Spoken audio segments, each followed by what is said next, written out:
আশাকর্মীদের আন্দোলনকে ঘিরে ফের উত্তপ্ত দুর্গাপুর মহকুমা শাসকের দপ্তরের সামনে বিক্ষোভ কয়েকশো আশাকর্মীর। বুধবার স্বাস্থ্য ভবন অভিযানে বাধা দেওয়ার অভিযোগে রাজ্য জুড়ে আশাকর্মীদের ধিক্কার মিছিল তথা বিক্ষোভ কর্মসূচি পালন চলছে। আর তারই অংশ হিসেবে দুর্গাপুরে বৃহস্পতিবার মহকুমা শাসকের দপ্তর অভিযান করে স্থানীয় কয়েকশো আশাকর্মী। এদিন একটি মিছিল সংগঠিত করে প্রথমে মহকুমা শাসকের দপ্তরের বাইরে বিক্ষোভ এবং পরে মহকুমা শাসকের দপ্তরের প্রধান গেটের বাধা উপেক্ষা করে দপ্তরের দ্বিতীয় গেটের সামনে নিজেদের দাবির সপক্ষে বিক্ষোভ কর্মসূচি পালন করে আশাকর্মীরা।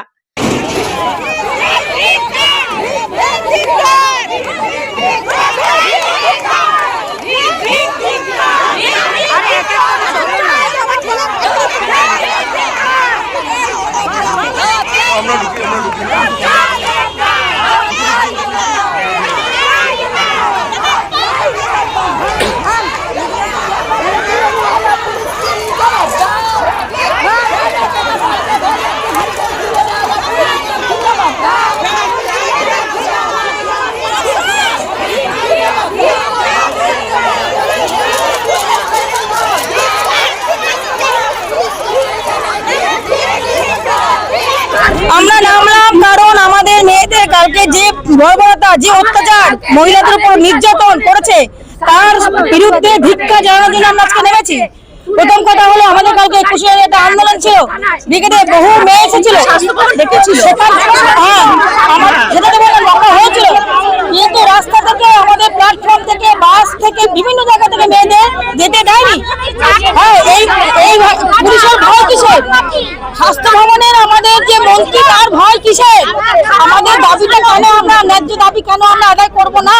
আর ওনার এত কিসের ভয় যে মেয়েরা আসলে উনি রাস্তা থেকে সব মেয়েদেরকে তুলে দিচ্ছে? কালকে যেভাবে আমাদের অত্যাচার করা হয়েছে স্বাস্থ্য ভবনে, যেভাবে তুলে তুলে মেয়েদেরকে টেনে হিচড়ে গাড়িতে তুলেছে, তার প্রতিবাদ আমরা করতে চাই। রাতের অন্ধকারে কেকাপালকে, আমাদের যুগ্ম সাংবাদিকা কেকাপালকে তুলে নেওয়া হয়েছে। সে কোথায় আছে আমরা কিছু জানতে পারিনি।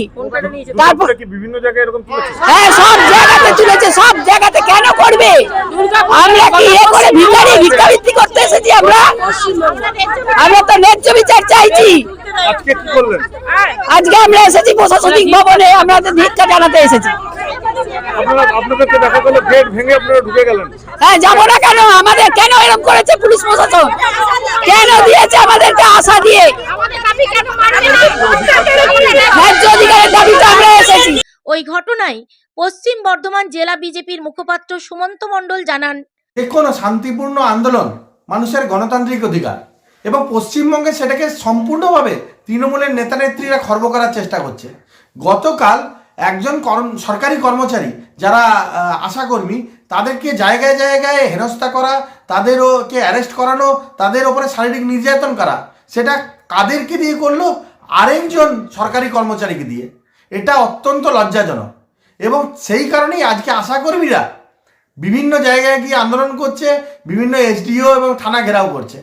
আজকে এরকম পরিস্থিতি তৈরি হওয়ার মুখ্য কারণ হচ্ছে তৃণমূলের নেতানেত্রীরা চায় না যে কোনো রকম গণতান্ত্রিক অধিকার মানুষ ডিমান্ড করুক, অথবা তারা যে মাইনের জন্য ডিমান্ড করছে সেই ন্যায্য ডিমান্ডকে তারা সঠিকভাবে একবার পর্যালোচনা পর্যন্ত করছেন না।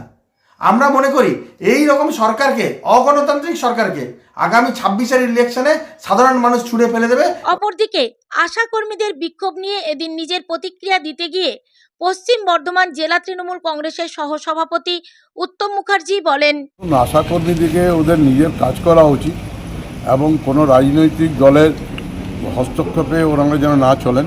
ওনাদের যা দাবি দাওয়া আছে দপ্তরে যদি দাবি দাওয়াটা রাখেন, আমার মনে হয় ভালো হবে। অযথা বাংলাকে অশান্তি করার যে চক্রান্ত চলছে অন্যান্য রাজনৈতিক দলের, সেই চক্রান্তে যদি শিকার হন তাহলে ন্যায্য পাওনা পেতে আমার মনে হয় ঠিক হবে। আপনারা যেখানকার দরবার করেন সেখানে করুন। অযথা দেখেছেন তো আজকে 2011 পর থেকে কোনো বন্ধ ছিল না, কোনো রাস্তাঘাট অবরোধ হতো না। ইদানিংকালে দেখছি সব জায়গায় বিক্ষোভ, রাস্তাঘাট অবরোধ এবং সবাইকে বিক্ষোভ দেখাচ্ছে। এটা কিন্তু গণতন্ত্রকে রক্ষা করার জন্য এসআরের বিরুদ্ধে আপনারা প্রতিবাদ করুন, আমরা আপনাদের সঙ্গে আছি। এই অবস্থার মধ্যে দিয়ে আপনাদের যেটা ন্যায্য পাওনা সেটা পাবেন। আপনাদের কালকে বোধহয় কোনো একটা অংশ যেটা পাওনা সেটা পেয়েছেন হয়তো। আরও কিছু পাবেন। আমাদের স্বাস্থ্যমন্ত্রী আপনাদের কাছে আবেদন রেখেছেন, সেই আবেদনের সাড়া দিয়ে সাহায্য করুন। Bureau report, the e-paper digital. DSMS, a premier management college in Durgapur. Admission open for hotel management, hospital management, tourism management, BBA, BCA and nursing. Excellent training and placement assistance. Join now. DSMS, gateway to success. অসাধু developer, দালাল চক্র এবং জালিয়াত থেকে সাবধান থাকুন, যাতে জমি, plot, flat, বাড়ি ইত্যাদি ক্রয় করার পর আইনি জটিলতার মধ্যে পড়তে না হয়।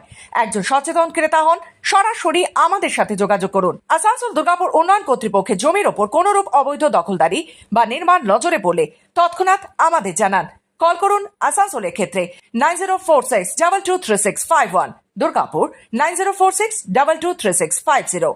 ইদানিং দেখা গেছে বেশ কিছু জাল নথিপত্র এডিডিএতে জমা দিয়ে কিছু প্রতারক তাদের কাজ সম্পূর্ণ করার প্রয়াস করেছেন। এ প্রসঙ্গে জানাই, এ ধরনের জালিয়াতির খবর মিললে সেই ব্যক্তির বিরুদ্ধে আইনানুগ ব্যবস্থা নেওয়া হবে। আসানসোল দুর্গাপুর উন্নয়ন কর্তৃপক্ষ দ্বারা জনস্বার্থে প্রচারিত।